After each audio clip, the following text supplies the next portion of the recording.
Magandang umaga mula sa Pag-asa Weather Forecasting Center. Ito ng ating update sa magiging tayo ng panahon sa susunod na 24 oras.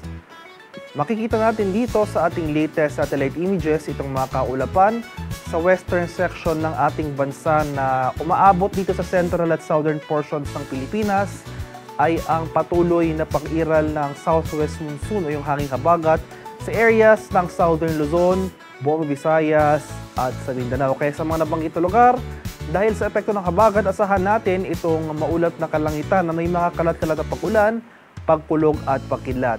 Inaasahan natin ang mga posibleng tuloy-tuloy na pag-ulan na ito ngayong araw at posibleng magpatuloy pa hanggang bukas, araw ng Sabado sa mga nabanggit na lugar. Pagsapit naman ng araw ng Linggo hanggang early next week ay unti-unti na mababawasan yung mga areas na mararanasan yung mga tuloy-tuloy na pag-ulan na dala ng habagat, especially dito sa area ng Mindanao. So, ibig sabihin po nito, mas magiging maliwalas na ating panahon. So, improving weather conditions na ating inaasahan dito sa Mindanao, pagsapit ng Sunday hanggang early next week. Gayun pa, manasan pa rin natin ang epekto ng habagat dito sa western section ng Visayas at buong southern Luzon for the next 3 to 5 days.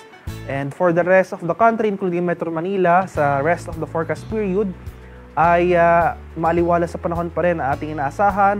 Partly cloudy to cloudy skies, may chance pa rin ng thunderstorms pagsapit ng hapon hanggang sa gabi. At sa kasalukuyan, wala pa rin tayo binabantay ang low pressure area o anumang sama ng panahon sa loob at labas ng ating Philippine Area of Responsibility na maaaring makapekto sa ating bansa sa mga susunod na araw. Para naman sa magiging lagay ng ating panahon ngayong araw dito sa Luzon, dahil nga sa epekto ng hanging habagat, asahan pa rin natin itong maulap na kalangitan na may mga kalat-kalat na pag-ulan, pagkulog at pagkidlat dito sa area ng buong Mimaropa, sa Quezon Province at buong Kabikulan. Kaya sa mga nabanggit na lugar, maging handa pa rin tayo alerto sa mga banta ng biglang pagbaha o pagbuho ng lupa, lalong-lalo na kung tuloy-tuloy ang pag-ulan na mararanasan. At kaninang madaling araw pa lamang may naitala na tayong thunderstorm activity dito sa area ng Mindoro. At inasan nga natin na mas mararami pa yung mga areas dito sa Mimaropa ang makakaranas ng pag-ulan for the remainder of the day. Dala pa rin yan ng hanging habagat. So including po ang Quezon Province at Bicol Region, inasahan natin na hanggang mamayang tanghali hanggang sa hapon, asahan na natin itong mga tuloy-tuloy na pag-ulan na dala ng habagat. Sa nalalabing bahagi naman ng Luzon, including Metro Manila, ay mas maaliwala sa panahon na ating inaasahan. May chance pa rin pero tayo ng mga isolated rain showers or late afternoon to evening thunderstorms. Maximum temperature forecast para sa Lawag ngayong araw, posibleng umabot ng 33 degrees Celsius.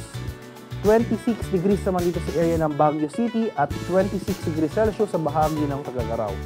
Maximum temperature forecast para sa Metro Manila ngayong araw, posibleng umabot ng 33 degrees Celsius. 31 degrees naman dito sa Tagaytay at 30 degrees Celsius sa bahagi ng Legazpi City. Sa areas naman ng Palawan, Visayas at sa Mindanao, so napapansin po natin dahil nga may kalawakan yung epekto ng hanging habagat ngayong araw, buong Palawan, buong Visayas, buong Mindanao, makakaranas tayo ngayong araw ng mga kalat-kalat ng pag-ulan na may pagkulog at pagkidlat. So mataas ang chance ng pag-ulan ang ating asahan ngayong araw sa mga nabanggit na lugar. So may mga early morning thunderstorms na tayo naitala dito sa area ng Palawan. Mas rarami pa yung areas dito sa Palawan na makakaranas ng pag-ulan ngayong araw. Especially nga dito sa western section ng mga nabanggit na lugar, dito sa western section ng Visayas at sa Zamboanga Peninsula. Ito yung mga areas sa pinaka-maapektuhan ng hanging habagat. So sa mga areas na ito, patuloy tayong maging handa at alerto sa mga banta ng flash floods or landslides. Maximum temperature forecast para sa Kalayaan Islands at Puerto Princesa ngayong araw, posibleng umabot ng 31 degrees Celsius. 31 degrees rin dito sa Iloilo City at 31 degrees Celsius rin dito sa area ng Cebu at Tacloban City. Maximum temperature forecast para sa Cagayan de Oro ngayong araw, posibleng umabot ng 31 degrees Celsius. 31 degrees rin dito sa area ng Davao at 32 degrees Celsius naman dito sa area ng Zamboanga. Sa kalagayan naman ating karagatan, sa kasalukuyan, wala pa ring nakataas na gale warning sa anumang baybay na ating kapuluan at light to moderate na pag-alon na ating inaasahan sa malaking bahagi ng ating bansa.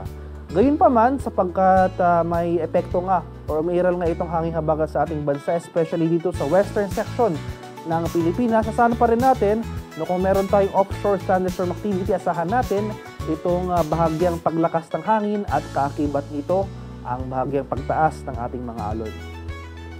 At para sa kaalaman po ng lahat, ngayong araw, June 21, ay summer solstice dito sa Northern Hemisphere. So nangangahulugan na ngayong araw ang mararanasan natin ang pinakamahabang daytime at pinakamaikli naman na nighttime. So 13 hours po ng daytime ang ma-experience natin today.